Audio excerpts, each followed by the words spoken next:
Jésus-Christ, que la paix de notre Dieu qui surpasse toute intelligence soit avec nous. Bienvenue dans votre émission À la lumière des psaumes. Aujourd'hui, nous sommes invités à plonger dans la parole de Dieu au regard du psaume 32, donc la lumière du psaume 32.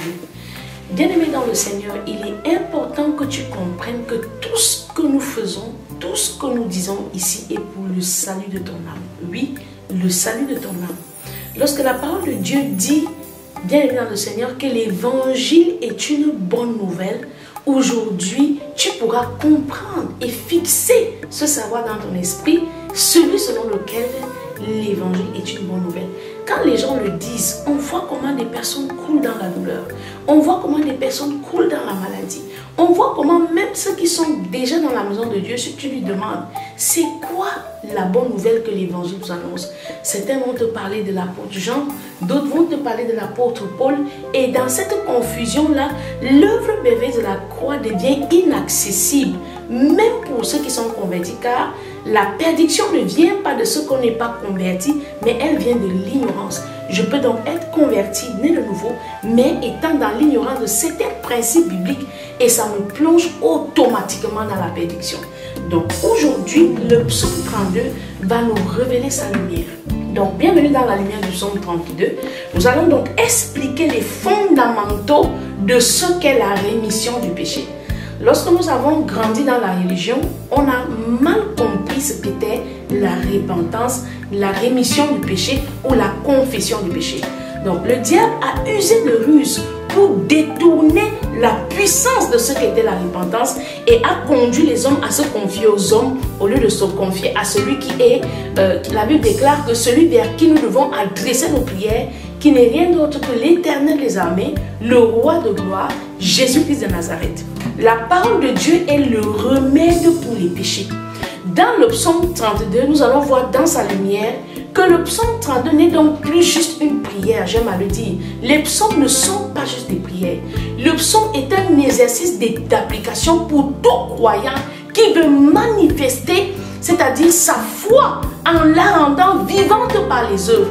C'est pourquoi vous allez voir tous les psaumes, la plupart sont signés de David. Pourquoi de David? Parce que David est l'homme d'après le cœur de Dieu. L'homme d'après le cœur de Dieu n'est pas parfait. L'homme d'après le cœur de Dieu n'est pas celui qui est juste. L'homme d'après le cœur de Dieu n'est pas celui qui est sanctifié. Mais l'homme d'après le cœur de Dieu est celui qui est sans cesse repentant. Celui qui sait regarder Dieu comme sa force et voir en lui-même son état de pécheur et ne point considérer à sa propre, à s'appuyer sur ses propres atouts. Et donc, le psaume 32 est donc le remède contre le péché. Est-ce que tu es dans une situation de péché? Est-ce que tu te retrouves rejeté dans une assemblée à cause du péché? Est-ce que tu te retrouves en train de perdre ton mariage ou ta bénédiction ou ton enfant à cause du péché? Bien-aimé, le psaume 32 est le remède dont tu as besoin pour que ta foi devienne pratique et qu'elle parte de l'état de mort. Parce que lorsque la foi n'a pas d'œuvre, elle est morte. Qu'elle parte de l'étape de la mort dans laquelle le diable peut continuer de t'affliger par le mensonge à l'étape de vie par la pratique de la foi. Nous allons donc puiser dans le psaume 32 et nous allons voir les 4 révélations que nous annonce le psaume 32. La première des révélations, bien aimées, c'est la rémission des péchés. Lorsque l'on vient donc t'annoncer aujourd'hui que Jésus est mort sur la croix, l'évangile devient une bonne nouvelle pour toi parce que tes péchés te sont pardonnés. Pourquoi est-ce que cela est une bonne nouvelle? Parce que d'autres personnes sont confortables dans le péché. Comment est-ce que cela devient une bonne nouvelle? Ça devient une bonne nouvelle parce que la condamnation qui tombe sur toi est ôtée. Tout péché que tu commets sur la terre, tout acte que tu commets sur la terre, toute petite chose que tu peux faire sur la terre, bien aimé, la Bible nous déclare que ces choses seront exposées. Elles seront mises en évidence, elles seront amenées à la lumière et tu devras passer en jugement pour cela. Est-ce que tu as menti? Tu seras jugé pour le mensonge. Est-ce que tu as volé? Tu seras jugé pour ce vol. Est-ce que tu as tué? Tu seras jugé pour ce meurtre.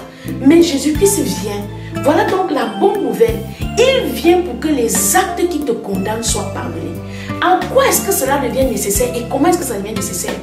Il s'avère que dans le livre de la Genèse, nous avons péché contre Dieu. À la base, l'homme est créé de la poussière et du souffle qui sont dans la bouche de Dieu. Lorsque l'homme est créé, il est placé dans le jardin. Dans le jardin, il y a deux arbres et une condition. Voilà la loi. La loi vient avec la condition, mais la grâce vient avec le pardon. La loi, c'était qu'on ne devait pas manger l'arbre qui devait nous conduire à la mort, mais on devait manger toute autre espèce, excepté cet arbre-là. La Bible déclare que la loi produit la colère. Parce que tu es sous la loi, tu auras toujours envie de te rebeller, parce que ça, c'est la loi de la chair. La chair est insoumise. Donc, Jésus-Christ vient pour que ce péché que tu as hérité de tes parents, d'Adam et Ève, te soit ôté pour que désormais tu puisses jouir de la repentance, tu puisses jouir de la direction de Dieu, tu puisses jouir de la protection de Dieu, tu puisses jouir des promesses rattachées à ta foi. On commence donc, lorsqu'on est de nouveau à avoir la foi, on active sa foi par les œuvres, à travers des exercices spirituels, par la repentance, par le jeûne, par la confession des péchés, par une vie de sanctification. C'est ainsi que l'on fait vivre sa foi comme Abraham. On l'active et la Bible déclare que cela lui fut imputé à justice. Et nous, aujourd'hui, en tant que ses enfants, nous sommes devenus enfants de Dieu par le moyen de la même foi. Le psaume 32 a donc cette clé-là, ce remède, cette solution à la vie d'un pécheur pour qu'il retourne à l'état originel où il est en contact avec Dieu. Souvenons-nous que dans le jardin d'Éden, Dieu venait matin et soir à la rencontre d'Adam et Ève. Nous avons aussi vu qu'il a fait la même chose pour Jacob. Il venait au lieu de prière, dans les lieux de sanctification comme à Bethel, pour rencontrer ses enfants. Dieu aimerait aujourd'hui que tu retournes dans cette position-là, que tu retournes dans cet état de dignité, dans cet état où tu domines sur les esprits mauvais, dans cet état, bien-aimé, où tu assujettis les œuvres de la création. Dieu aimerait que tu sois à son image, que le péché qui t'empêche de retourner à lui soit brisé désormais par le sang de Jésus-Christ et que tu entres dans la plénitude de ton existence pour mener une destinée glorieuse en Jésus-Christ de Nazareth. C'est pourquoi, bien-aimé dans le Seigneur Jésus-Christ, il est écrit dans le livre Ecclésiaste chapitre 3 au verset 11, que nous allons lire au nom du Seigneur Jésus-Christ. Il fait toutes choses bonnes en son temps, même il a mis dans leur cœur la pensée de l'éternité, bien que l'homme ne puisse pas saisir l'œuvre de Dieu, l'œuvre que Dieu fait du commencement jusqu'à la fin. Bien-aimé, Dieu fait bien de mettre la pensée de l'éternité dans ton cœur. Lorsque Dieu te fait avoir peur de la mort, c'est la pensée d'éternité. La conscience est le témoignage de la présence de Dieu. Nous pouvons voir que peu importe notre obédience religieuse, peu importe notre continent, peu importe notre race, nous avons tous une conscience. La conscience est le deuxième témoin de la présence effective de Dieu après le témoignage de la création. Parce que quand tu regardes la création, s'il n'y a pas Dieu, qui peut l'avoir rencontré? Oui. Or, c'est par la foi que nous savons que ce qui a été fait de choses invisibles. Donc, le deuxième témoignage de cela, c'est ta conscience. Et la Bible déclare dans le livre d'Ecclésiaste que Dieu a mis la pensée de l'éternité en toi. Oui, même si tu ne peux pas tout saisir du début à la fin, même si tu n'as pas la connaissance infuse de toute la parole de Dieu, de Genèse à Apocalypse, tu sais dans ton cœur qu'après la mort, où est-ce que j'irai? Même si tu te serres le cœur, tu fais des efforts, tu te mets des maquillages, tu te mets un make-up pour masquer cela, il est sûr que lorsque les lumières de la ville s'éteignent et que tu te retrouves seul dans ton lit, la pensée de l'éternité revient. La peur de la mort est un déclic qui te fait comprendre que certainement quelque chose peut se passer que je ne contrôle pas. Alors, la bonne nouvelle aujourd'hui, saisis la justification par la nouvelle naissance. Crois en Jésus-Christ et tous tes péchés te seront pardonnés. Et toute œuvre ancienne sera passée et les choses seront renouvelées. Tu ne seras plus comme Barnabas et comme l'autre pécheur à la croix. Il y a un qui refuse de croire en Jésus et qui se moque de lui. Barnabas que l'on relâche pour condamner Jésus. Mais tu as l'autre à la croix qui dit: Seigneur, moi je sais que tu es le Fils de Dieu. Et la Bible dit qu'à l'instant même, il n'a pas fallu que les gens lui imposent les mains. Il n'a pas fallu que les gens s'asseyent en conseil pour voir s'il méritait. De pécheur qu'il était, de tueur d'homme qu'il était à l'instant, la Bible déclare qu'il sera avec Jésus-Christ et j'ai la foi, car j'ai la certitude que cela est une vérité. Il est exactement avec Dieu, là dans le sein d'Abraham. Il voit combien la foi a pu l'acquitter. toute une vie sur terre de rejet, une vie de condamnation au point de se retrouver sur la malédiction du bois pendu. Mais à l'instant où il a confessé le nom de Jésus, il a cru en ce que Jésus était le Fils, ses péchés ont été pardonnés. N'est-ce pas une bonne nouvelle? N'est-ce pas beau ce témoignage? Oui, bien-aimés dans le Seigneur, nous avons reçu cette grâce en Christ. Nous avons reçu cette sécurité dans le Seigneur. Nous avons vu dans le livre d'Ecclésiaste que oui, la pensée de l'éternité est notre sécurité. C'est une interpellation à la repentance.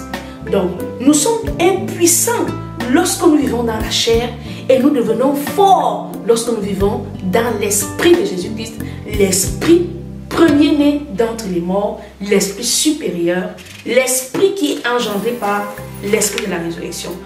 Romains chapitre 4 du verset 7 au verset 8, je lis au nom du Seigneur Jésus-Christ. Heureux ceux dont les iniquités sont pardonnées et dont les péchés sont couverts. Heureux l'homme à qui le Seigneur n'impute pas son péché.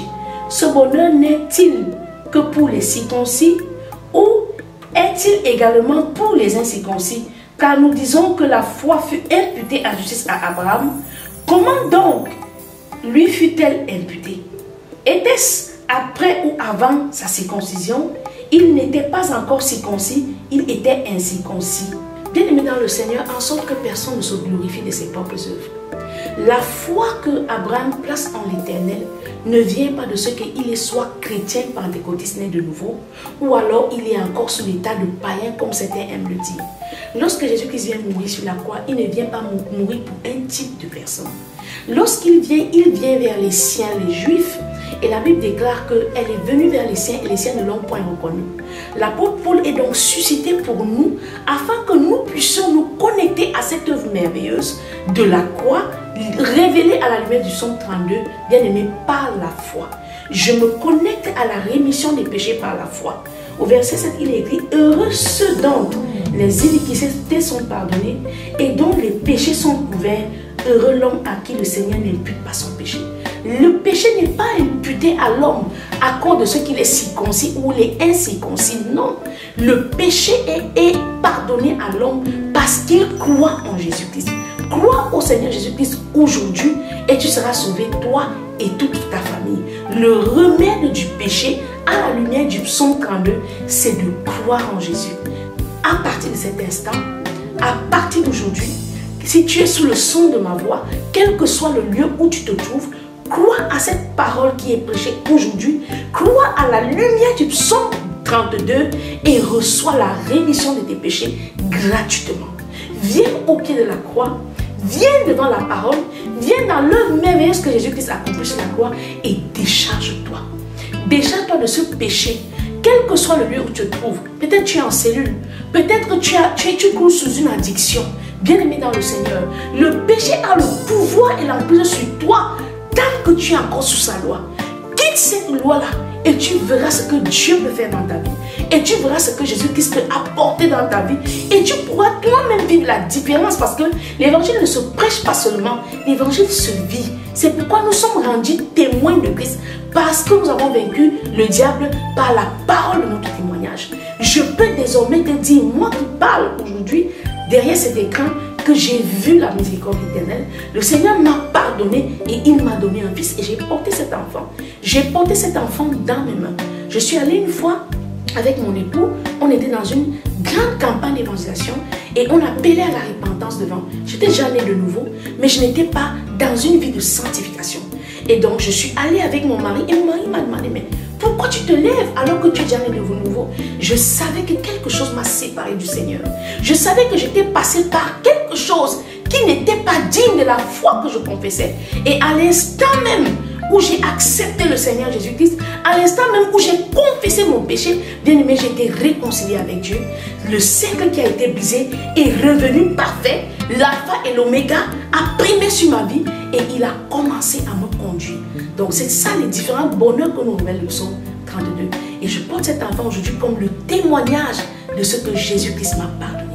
Il est exactement à l'image de ce que je lui avais demandé et je bénis le Seigneur pour sa vie. Donc comme pour vous dire que nous ne prêchons pas juste la parole, nous ne chantons pas juste des choses parce que nous voulons parler, non. Nous parlons du Dieu qui nous réconcilie avec lui. Le deuxième témoignage que le psaume 32 nous révèle, c'est le témoignage de la grâce. Il y a aussi un bonheur qui vient dans notre cœur. Lorsque nous approchons de Dieu, bien-aimé, nous approchons de Dieu avec humilité. Il est donc écrit dans Hébreux chapitre 13 au verset 9, je lis, « Ne vous laissez pas entraîner par des doctrines diverses et étrangères, car il est bon pour que le cœur soit affermi par la grâce et non par les aliments qui n'ont servi de rien à ceux qui s'y sont attachés. » Ne vous attachez pas à la distraction. Ne vous attachez pas aux choses vaines. Ne vous attachez pas aux doctrines qui vous parlent de guérison d'un pied, d'un membre, de chasser les démons. Non, nous sommes attachés à l'évangile de la grâce. La grâce par laquelle nous sommes réconciliés avec Dieu. Nous ne devons plus courir vers d'autres doctrines, mais vers l'évangile qui a la capacité de nous faire naître dans les entrailles de la miséricorde divine et effacer l'acte dans les ordonnances au condamne. N'est-ce pas cela une grâce? Et donc le deuxième bonheur que nous révèle le psaume 32, c'est la grâce. La grâce parce que nous nous approchons de Dieu avec cette assurance-là désormais, non plus comme un pécheur, mais comme celui à qui Dieu a pardonné son iniquité. Hébreux chapitre 10 au verset 22, nous lisons. Approchons-nous avec un cœur sincère dans la plénitude de la foi, les cœurs purifiés d'une mauvaise conscience et le corps lavé d'une eau pure. Quelle est cette eau? C'est la parole. Quel est ce cœur lavé? C'est le sang de l'agneau. L'eau de la parole lave notre corps et le sang de l'agneau purifie nos cœurs. C'est de cette circoncision dont parlent les saintes Écritures. Soyez donc circoncis dans vos cœurs. Et comment ça se passe? Hébreux chapitre 10 au verset 22, il est écrit « Approchons-nous avec un cœur sincère dans la plénitude de la foi. » Vous voyez, la foi, donc ce cercle qui a été brisé, désormais est activé et rendu parfait. Le cercle de feu dont nous sommes marqués du sceau de la vie par l'Esprit de Dieu, lorsqu'il est déjà activé, nous pouvons nous approcher de Dieu sans crainte. Nous pouvons bénéficier désormais de la troisième bien-aimé, du troisième bonheur que nous révèle le psaume 32, bien-aimé, c'est de confesser nos afflictions. Lorsque je suis déjà réconcilié avec Dieu, je peux désormais plaider ma cause. Je peux désormais parler au Père. Je peux désormais dire Abba Père. Je peux l'appeler comme Jésus-Christ, car c'est Jésus en moi qui peut appeler Dieu Père. Je suis réconcilié par le sang, alors je peux me confesser. On ne va donc plus se confesser chez les prêtres. On ne va donc plus se confesser chez les sœurs. On ne va donc plus se confesser chez les prophètes. On ne va plus se confesser chez les apôtres. On va se confesser devant Jésus-Christ qui seul a la capacité de pardonner nos péchés. Devant le roi éternel, je viens désormais verser ma plainte. Je viens déverser mon tort. Seigneur, j'ai péché. Nous allons le lire dans le livre de Job. Job savait le faire. Aujourd'hui, dans cet exercice d'application, tu sauras le faire. Job chapitre 13 au verset 9, nous lisons dans le Seigneur Jésus.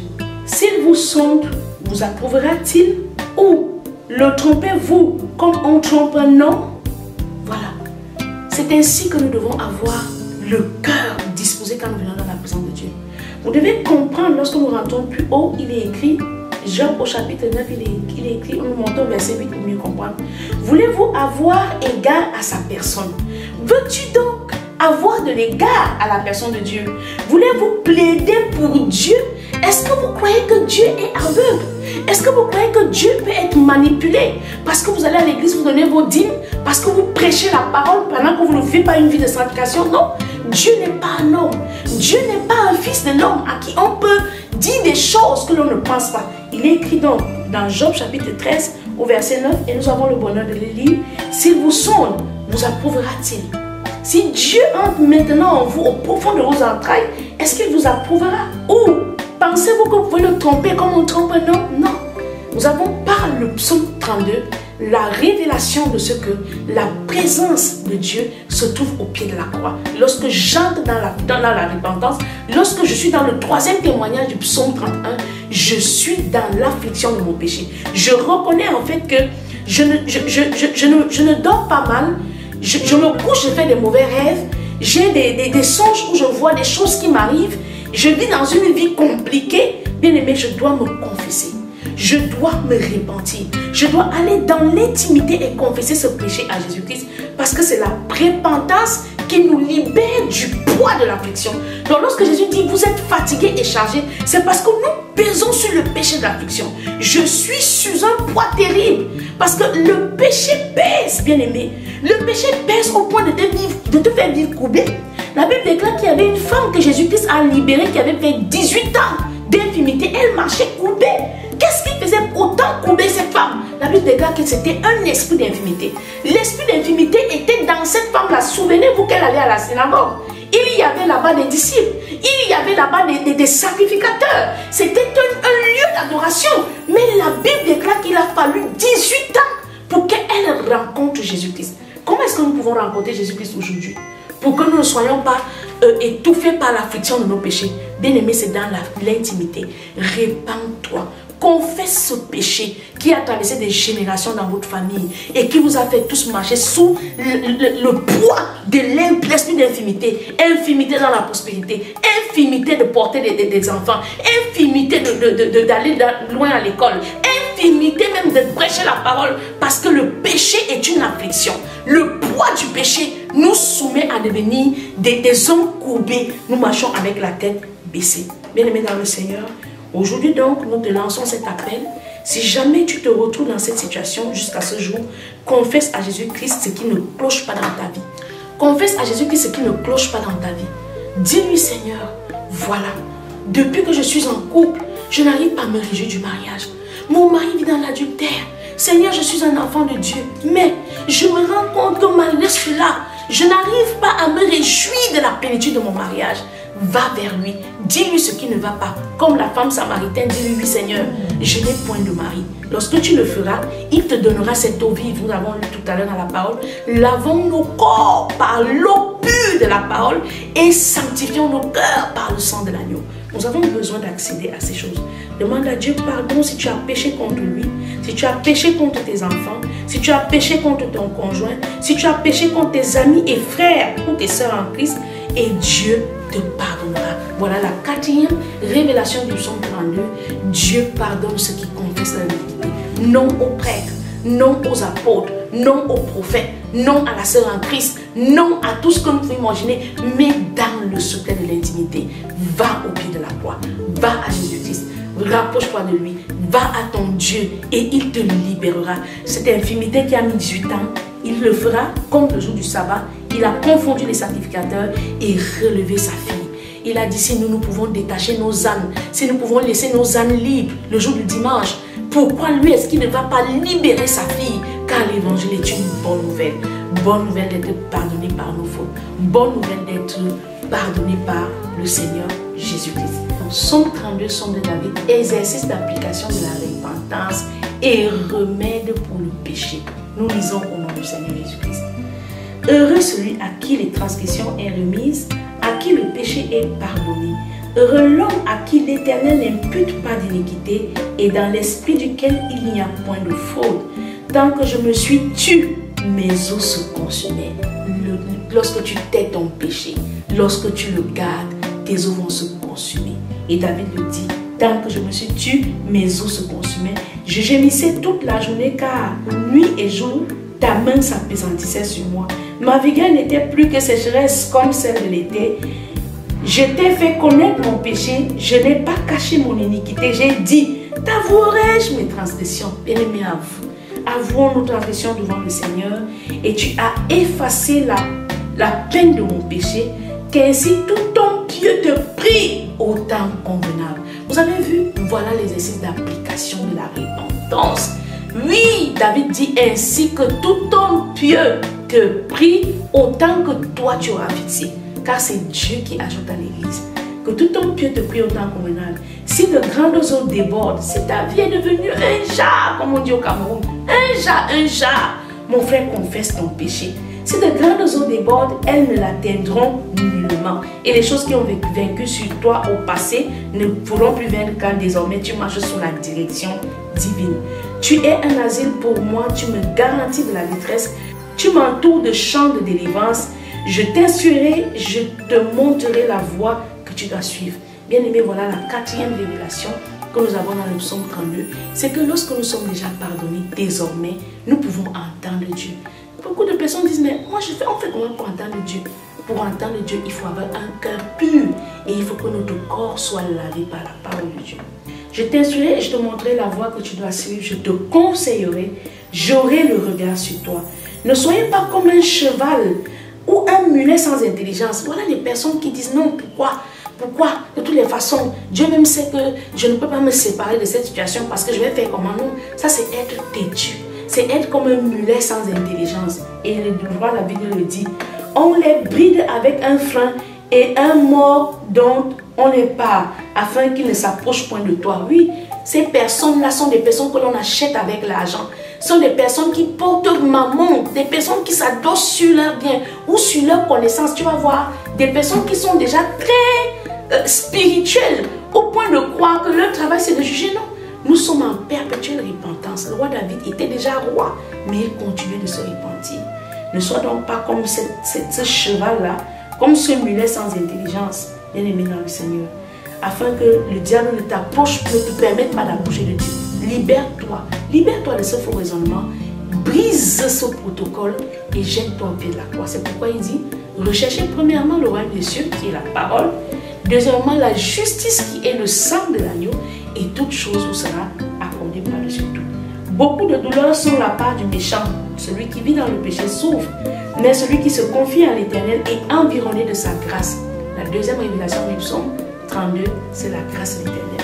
Juste réjouissez-vous en l'Éternel et soyez dans l'allégresse.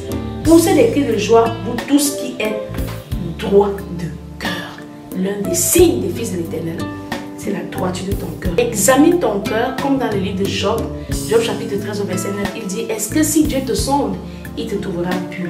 Bien-aimé, examine ton cœur. C'est ainsi que l'on reconnaît les fils de l'Éternel, car ils marchent dans la droiture de leur cœur. C'était votre émission à le psaume 32. Rendez-vous pour un prochain numéro. Que Dieu vous bénisse.